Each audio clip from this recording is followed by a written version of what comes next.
हम देशना शुरू करते हैं। नमो तस्सा भगवतो अरहतो सम्मा संबुद्दस्सा। नमो तस्सा भगवतो अरहतो सम्मा संबुद्दस्सा। नमो तस्सा भगवतो अरहतो सम्मा संबुद्दस्सा। महाकारुणिक तथागत भगवान बुद्ध धम्म संघ को त्रिवार वंदना। परम पूजनीय बोधिसत्व डॉक्टर बाबा साहब अम्बेडकर प्रत्यक्ष अप्रत्यक्ष आज के धम्म देशना कार्यक्रम में जुड़े हुए संपूर्ण श्रद्धा संपन्न बुद्धि संपन्न उपासक उपासिकाएं, सर्वप्रथमतः 14 अप्रैल भीम जयंती परम पूजनीय बोधिसत्व डॉक्टर बाबा साहब अम्बेडकर के जयंती उपलक्ष्य में सभी प्राणी मात्र को सुखी हो, कल्याण हो, मंगल हो, जीवन में बुद्ध का आशीर्वाद, धम्म का आशीर्वाद, संघ का आशीर्वाद हमेशा हमेशा रहे। जीवन में अच्छे पुण्य करके अच्छे धम्म का माहौल बना के खूब पुण्य करे, खूब धम्म करे, दुख मुक्ति के मार्ग पे निरंतर आगे बढ़े। ये दुर्लभ, यह अमूल्य प्राणी जगत में सर्वश्रेष्ठ मनुष्य जीवन को सफल बनाए, सार्थक बनाए, ऐसी कामना करते हैं, ऐसे आशीर्वाद देते हैं। आज हम भीम जयंती उपलक्ष्य में ये विशेष धम्म देशना कार्यक्रम हो रहा है। भीम जयंती परम पूजनीय बोधिसत्व डॉक्टर बाबा साहब अम्बेडकर के जयंती 135वां ये भीम जयंती यत्र तत्र सर्वत्र अपने अपने तरीके से भव्य दिव्य रूप से मना रहे हैं। कोई डीजे बना के, कोई बड़े बड़े कार्यक्रम करके, कोई अपने अपने स्टेज बना के अनेक व्याख्यान करते हुए, कहीं भंते जी बुला के एक धम्म का माहौल धम्म देशना दे के, और कहीं कहीं तो ये 14 अप्रैल के दिन मतलब 14 घंटा निरंतर अभ्यास करते हुए पढ़ते हुए मनाएंगे करके अनेक अनेक तरीके से मनाते हैं। मनाना भी चाहिए। वो परम पूजनीय बोधिसत्व डॉक्टर बाबा साहब अम्बेडकर जिन्हें दुनिया में सिंबल ऑफ नॉलेज ज्ञान के प्रतीक के रूप में माना जाता है। उनके पास इतनी डिग्रियां हैं, इतनी डिग्रियां हैं, उनके जैसे पढ़े लिखे लोग दुनिया में बहुत ही कम है। वो डॉक्टर बाबा साहब अम्बेडकर को बौद्ध जगत में बोधिसत्व के रूप में माना जाता है। वो बोधिसत्व जो भविष्य में जाके निश्चित रूप से बुद्ध बनेंगे, वो बोधिसत्व जो बोधि का पारमिता पूर्ण करेंगे, बहुजन हिताय बहुजन सुखाय, लोगों के हित कल्याण के लिए निरंतर आचरण करते रहेंगे, ऐसे व्यक्तित्व को बोधिसत्व कहते हैं। और बौद्ध जगत में डॉक्टर बाबा साहब अम्बेडकर को एक बोधिसत्व के रूप में माना जाता है। और वो डॉक्टर बाबा साहब अम्बेडकर जिन्होंने भारतीय संविधान का निर्माण करते हुए न केवल अपने परिवार, न केवल अपने बंधु बांधव, न केवल अपने समाज, बल्कि सारे भारतीय वासियों के लिए समान हक हित अधिकार दिए। वो परम पूजनीय डॉक्टर बाबा साहब अम्बेडकर के जयंती 14 अप्रैल भव्य दिव्य रूप से हर तरह से मनाते हैं। कहते हैं जिस समय बाबा साहब का महाप्रयाण हो गया, ये देह त्याग हो गया, उनके सम्मान में एक दो देशों ने नहीं, 193 देशों ने अपने झंडा को नीचे किया। इतिहास में इस तरह का सम्मान किसी राजा महाराजा को भी नहीं मिला। इतना सम्मान ये डॉक्टर बाबा साहब अम्बेडकर का। तो ये डॉक्टर बाबा साहब अम्बेडकर जिन्होंने जिंदगी में हमेशा सीखा, संगठित हुआ आणि संघर्ष करा। सीखो, संगठित हो, संघर्ष करो, मूल मंत्र के रूप में सारे लोगों को बताते रहे। सीखो, सीखते रहना चाहिए। जितना सीखेंगे उतना जानेंगे, उतना बहुत सारे बातें पता चलेगा। भले ही खाना कम खाओ परंतु सीखना जरूरी है। भले ही आपके पास 2 रुपया ही हो, 1 रुपया, 1 रुपया में खाने के लिए रोटी लो, परंतु 1 रुपया में पढ़ने के लिए किताब लो। सीखना बहुत जरूरी है। जिंदगी में सीखना कभी नहीं छूटना चाहिए, निरंतर सीखते रहना चाहिए। एक से एक डिग्रियां होना चाहिए, डॉक्टर, इंजीनियर, बड़े बड़े, हाँ, ये डिग्रियां अपने हाथों में होना चाहिए। इसके लिए खूब मेहनत करो, खूब परिश्रम करो, सीखते रहो, सीखो। सिर्फ सीखना जरूरी नहीं है, संगठित होना भी जरूरी है। और ये बाबा साहब संगठित होने के लिए घर के भाई भाई, बहन बहन संगठित होने के लिए नहीं कहते, घर के सारे लोग ही संगठित हो ऐसा भी नहीं है, अपने बंधु बांधव ज्ञाति बंधु के साथ संगठित हो ऐसा भी नहीं कहते। सारे समाज, सारे लोग संगठित होना चाहिए। जितना संगठित होंगे उतना ताकतवर रहेंगे, इतना बलवान रहेंगे। संगठित व्यक्ति को कोई भी हानि नुकसानी नहीं कर पाएंगे। ये बुद्ध के सिद्धांत भी है। संघं शरणं गच्छामि, संघ के शरण जाते, संघ जो एकता है, जो एकजुट है, जो संगठित है, हमेशा एकजुट होना है। सुखा संघर्ष सामग्री, संघ का एकजुट होना ये सुखकर विषय है। तो संगठित होना बहुत जरूरी है। जितने मतलब संगठित छोड़ेंगे, टूट के रहेंगे, उतना जिंदगी में दुख कष्ट मिलता रहेगा और हमें हानि नुकसानी पहुंचाने वाले भी खूब ताकतवर होता रहेगा। परंतु हम संगठित रहेंगे, कोई कुछ भी नहीं कर पाएंगे। इसलिए केवल 14 अप्रैल बाबा साहब के जयंती के समय ही सारे लोग घर से निकल के, हाँ, जय भीम बोल के संगठित दिखाना, और उसके अगले दिन से वो जय भीम बोलने वाले लाखों लाख लोग कहाँ गए पता ही नहीं, ढूंढने से भी नहीं मिलता। ऐसा नहीं होना चाहिए, संगठित होके रहना चाहिए। आपके पास पैसा आया हो, आपके पास खूब अच्छे से पढ़ लिख के अच्छे अच्छे डिग्री आया हो, आपका सम्मान खूब बड़ा हो, खूब अच्छे अच्छे जगह पे आपका घर बंगला हो, परंतु अपने लोगों के साथ संगठित होना जरूरी बहुत है। और वही संगठित होने के लिए बुद्ध विहार को माध्यम बनाना चाहिए। जितना बुद्ध विहार को माध्यम बनाएंगे, उसको सेंटर बनाएंगे, वहाँ गरीब क्या, श्रीमंत क्या, धनी क्या, हर कोई वहाँ आ सकता है।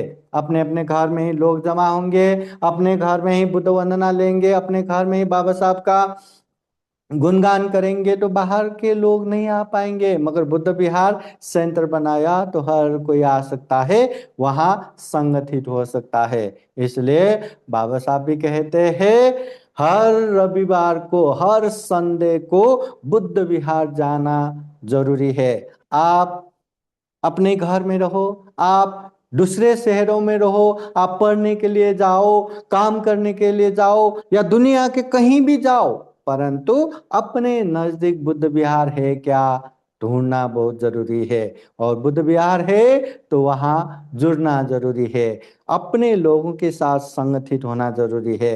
इसलिए बाबा साहब कहते हैं सीखो और संगठित हो, और उसके बाद बाबा साहब कहते हैं संघर्ष करो, अच्छे चीज के लिए संघर्ष करते रहना चाहिए। जितना संघर्ष करेंगे उतना अच्छे से अच्छे मिलता रहेगा। अपने हक हित अधिकार के लिए, अपने सम्मान के लिए, अपने हर चीज के लिए संघर्ष होते रहना चाहिए। बाबा साहब मूल मंत्र के रूप में ये देते हैं, सीखा संगठित हुआ संघर्ष करा, सीखो संगठित हो संघर्ष करो। आज के समय में बाबा साहब के विचार मानने वाले या अंबेडकर वादियों में या बाबा साहब के प्रति सम्मान रखने वाले हर किसी को ये पाठ है, ये याद है। हाँ, सबको बता भी सकता है, व्याख्या भी कर सकते, सीखो संगठित हो संघर्ष करो। खुद भी समझते हैं, दूसरों को भी समझाते हैं। परंतु ये जानने मानने वाला ये विषय नहीं है, ये अभ्यास करने वाला विषय है, पालन करने वाला विषय है। ये कितना भी हमें पाठ हो, कितना भी हम लोगों को अच्छे से अच्छे व्याख्या कर सके, परंतु हम सीखेंगे नहीं, हम संघर्ष नहीं करेंगे, हम संगठित नहीं होंगे, तो ये बाबा साहब के मूल मंत्र हमें बिल्कुल काम नहीं आएगा। इसलिए खुद भी सीखना है, अपनों को भी सिखाने का मौका दो। खुद भी संगठित होना है, सभी को संगठित होने के लिए प्रेरणा दो। खुद भी संघर्ष करते रहना है, लोगों के संघर्ष में भी साथ दो। ये व्यवहारिक रूप से पालन होना बहुत जरूरी है। सीखना है, संगठित होना है, संघर्ष करना है। बाबा साहब के समय ऐसा दौर था कि अपने लोगों के पास मतलब पहनने के लिए कपड़ा नहीं, और कपड़ा पहनने का अधिकार भी नहीं। हाँ, कपड़ा नहीं, कुछ नहीं, ऐसे दयनीय अवस्था। परंतु आज बाबा साहब की पुण्य से, बाबा साहब ने जो भारतीय संविधान का निर्माण किया, वो संविधान प्रत्यक्ष रूप से वो सारे हक हित अधिकार देते हैं। तो बाबा साहब के पुण्य से आज अपने लोगों के पास एक से एक कपड़ा है पहनने के लिए, एक से एक फैशन का कपड़ा है। घर घर में एक एक व्यक्ति का भी कितना कितना कपड़ा पड़ा रहता है। कपड़ा इतना है कि रखने की जगह ही नहीं। फिर भी कहीं कार्यक्रम हुआ तो पहनने के लिए कपड़ा ही नहीं करके और कपड़ा खरीदते रहते हैं। ये बाबा साहब की पुण्य ही है, इतना कपड़ा आ गया। कपड़ा ही क्या, हर तरह के गहना, हर तरह के सोना चांदी पहनते हैं, हर तरह के हीरा मोती पहनते हैं। इतना महंगे गहना पहन के चलते हैं अपने समाज। ये भी बाबा साहब की पुण्य ही है। बाबा साहब के समय में हाँ, अपने लोगों के पास खाने के लिए नहीं था, यहाँ वहाँ मांग के खाना, यहाँ वहाँ फेंका हुआ जूठा ऐसे उठा के खाना, इतना दयनीय अवस्था था। आज बाबा साहब की पुण्य ही अपने लोगों के पास इतने खाने की चीज है, इतने खाने की वैरायटी है। सुबह एक खाते हैं तो दोपहर को दूसरा और रात को फिर अलग से खाते हैं। इतना खाने की चीज है। और आज के जनरेशन, आज के लोग तो मतलब खाना खाने के बाद कितना तो फेंक भी देते हैं। इतना खाना पड़ा है, इतना वैरायटी पड़ा है खाने की चीजों का। ये सब बाबा साहब की पुण्य ही है। बाबा साहब के समय में पीने के लिए मतलब पानी, कहते हैं वो कुत्ता बिल्लियों को पानी पीने का अधिकार था, परंतु बहते हुए वो नदी में, जमा हुए वो तालाब में इंसान होके भी पानी पीने का अधिकार नहीं था। हाँ, ये चौडार तालाब में बाबा साहब को पानी पीने तक नहीं दिया। परंतु आज बाबा साहब की पुण्य है, जिस तालाब में बाबा साहब को पानी पीने नहीं दिया, अपने लोगों को पानी पीने नहीं दिया, उसी तालाब के ऊपर सुंदर भव्य दिव्य बाबा साहब का मूर्ति बना है। अपने लोगों के पास अच्छे से अच्छे पानी पीने का, खाने का, कपड़ा पहनने का सुविधा हो गया। उन समय में गांव के बाहर कहाँ कहाँ दूर दूर रहना पड़ता था, लोगों के सामने नहीं आ सकता। लोगों के चलते हुए रास्ते में भी सामने नहीं आ सकता था। इतने दयनीय अवस्था। आज अपने लोग, हाँ, एक से एक घर के मालिक हो गया। हाँ, इतने बड़े बड़े सोसाइटी में फ्लैट लेते हैं, बंगलो लेते हैं, एक से एक, हाँ, धन संपत्ति के मालक हो गया। अच्छे अच्छे सोसाइटी में रहने लगे। ये बाबा साहब की पुण्य ही है। जिस समय बाबा साहब ये छोटे समय में कहीं से आ रहा था, थक गया बहुत, चलते चलते चलना नहीं हुआ, नजदीक से बैलगाड़ा चल रहा था, तो बैलगाड़े वाले को कहते हैं मुझे सामने तक जाना है, मुझे बैठने दीजिए, मैं बहुत थक गया। परंतु बाबा साहब को बैलगाड़ा में तक बैठने नहीं दिया, बैलगाड़ा में बैठने तक का अधिकार नहीं था। परंतु वो बाबा साहब की पुण्य ही, बाबा साहब ने दिए हुए वो संविधान के हक हित अधिकार की वजह से आज अपने लोगों के पास अनेक तरह के गाड़ी है। टू व्हीलर गाड़ी, थ्री व्हीलर गाड़ी, फोर व्हीलर गाड़ी, फोर व्हीलर में भी अच्छे से अच्छे गाड़ियां। और इतना ही क्या, देश विदेश में हवाई जहाज से ट्रैवलिंग करके घूमते हैं, फिरते हैं। ये सब बाबा साहब की पुण्य ही। उन समय में न पढ़ने का अधिकार था। कितना दयनीय अवस्था। आज अपने लोग एक से एक पढ़ लिख के डॉक्टर बन गए, इंजीनियर बन गए, बड़े बड़े अधिकारी बन गए, खूब धन संपत्ति कमाने वाले बन गए। ये बाबा साहब की पुण्य ही। बाबा साहब पढ़ने को जब बाहर विदेश में थे, लंदन में थे, तब उनके पुत्र गंगाधर बहुत ही बीमार होते हैं। और इतना बीमार होते हैं, अभी दवा पानी नहीं किया तो जीना भी मुश्किल हो जाता है। हाँ, तो माता रमाई बाबा साहब को पत्र लिखते हैं कि बाबा साहब, गंगाधर बहुत ही सिकिस्त है, बीमार है, उसको दवा नहीं किया तो बच नहीं पाएंगे। अगर आपके पास थोड़ा भी पैसा हो तो मनी ऑर्डर करे।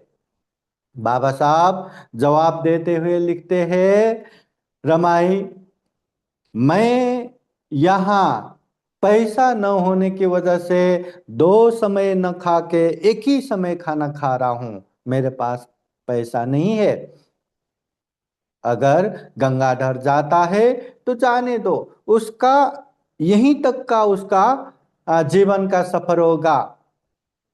बाबा साहब इस तरह से जवाब देते हैं। कुछ समय बाद गंगाधर वो बीमार होने की वजह से मर भी गए। और कुछ समय के बाद माता रमाई खेती से यहाँ वहाँ से पैसा इकट्ठा करके बाबा साहब को मनी ऑर्डर करते हैं और लिखते हैं कि बाबा साहब अपने शरीर का ख्याल रखिए, एक ही समय खाना मत खाइए, दो समय खाते जाइए, मैं आपको ये मनी ऑर्डर भेज रहा हूं करके पत्र लिखते हैं। उन समय में पैसा न होने की वजह से या कुछ भी बीमार पड़ा तो दवा पानी नहीं, डॉक्टर नहीं, कुछ भी नहीं।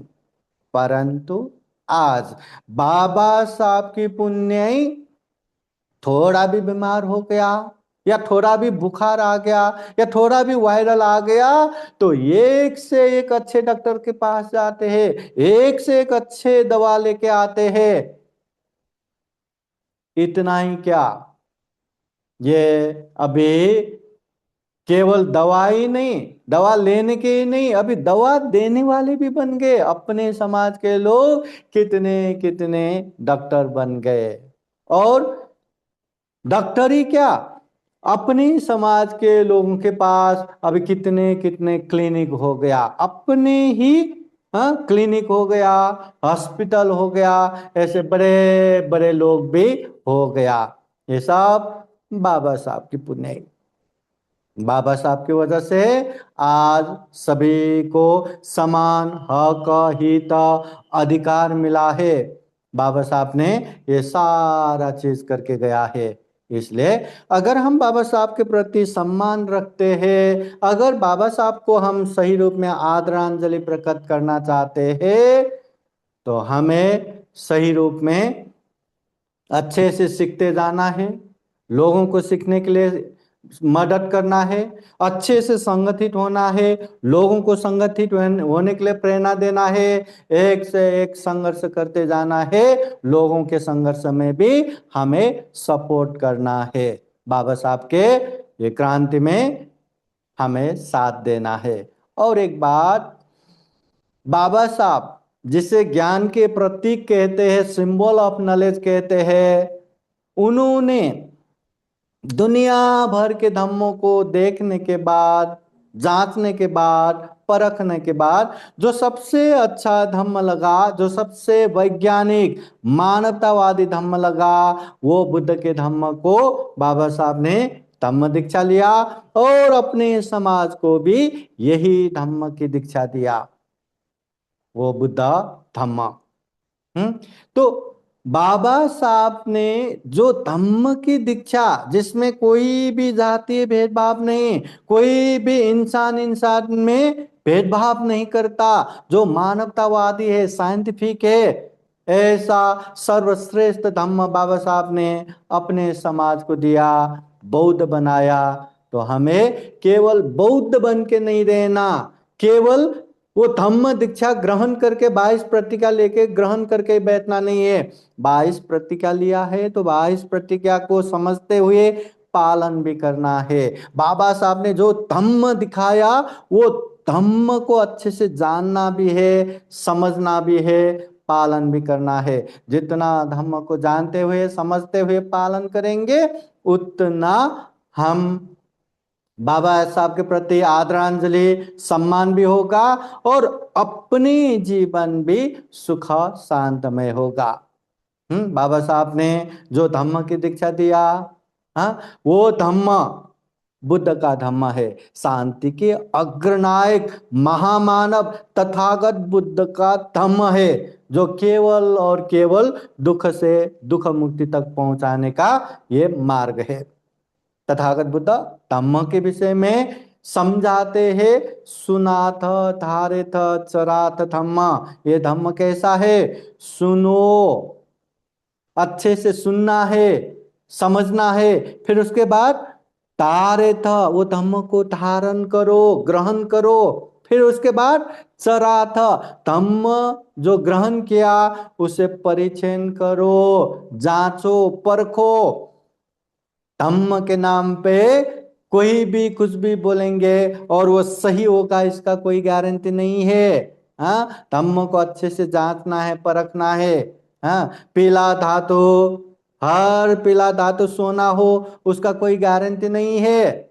हाँ, इसी तरह हर धम्म धम्म ही होगा, उसका भी गारंटी नहीं है। इसलिए जो धम्म हम सुनते हैं, ग्रहण करते हैं, उसे परिचय करना है, जांचना है, परखना है। और ये सारा करने के बाद, हाँ, ये धम्म पालन करने से हमारा भी कल्याण होगा, अपनों का भी कल्याण होगा, अभी भी, बीच में भी, अंत में भी कल्याण होगा, सुख शांतमय होगा, दुख मुक्ति के तरफ लेके जाएगा। तो ऐसा है तो वो धम्म को हमें पालन करना है, अभ्यास करना है।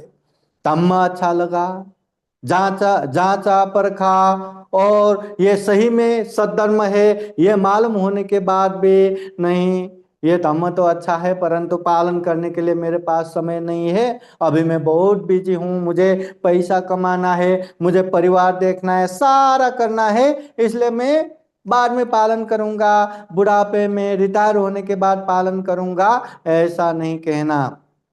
रिटायर होने तक हम जिंदा रहेंगे नहीं रहेंगे उसका कोई गारंटी नहीं है। जिंदा रहा तो उस समय यही धम्म मिलेगा उसका कोई गारंटी नहीं है। और मिला तो भी पालन करने का मन होगा उसका गारंटी नहीं है। मन हुआ और पालन किया तो भी अभी जितना हम पालन कर सकते हैं उतना उस समय भी पालन कर पाएंगे उसका कोई गारंटी नहीं है। इसलिए अच्छा लगा तो धम्म को खूब अच्छे से पालन करना है।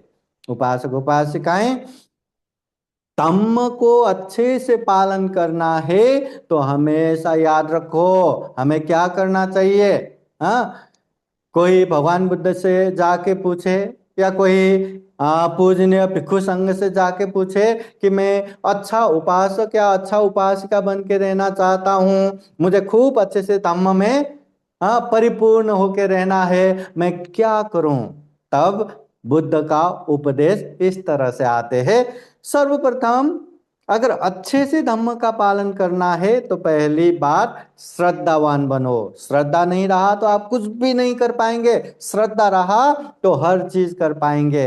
इसलिए श्रद्धावान बनो। श्रद्धावान बनने के लिए दृढ़ विश्वास होना चाहिए किसमें, बुद्ध धम्म संघ में। और चार आर्य सत्य दुख से दुख मुक्ति तक पहुंचाने वाला शील समाधि प्रज्ञा जो मार्ग है उस पे विश्वास होना चाहिए। कम और कम फल पर विश्वास होना चाहिए। श्रद्धावान बनना चाहिए। दूसरा, श्रद्धावान के साथ साथ शीलवान होना चाहिए। शील सदाचार पालन होना चाहिए। कम से कम गृहस्थ में रहने वाले उपासक उपासिकाएं 5 शील पालन करना चाहिए। हिंसा नहीं करना, चोरी नहीं करना, व्यभिचार नहीं करना, झूठ नहीं बोलना, नशा पदार्थ सेवन नहीं करना, ये 5 शील। और 8 दिन में एक बार या 15 दिन में एक बार या कम से कम महीने में एक बार अष्टशील उपोषणशील पालन करना चाहिए। शीलवान बनना चाहिए। उसके बाद पाप करने में लाज शर्म होना चाहिए।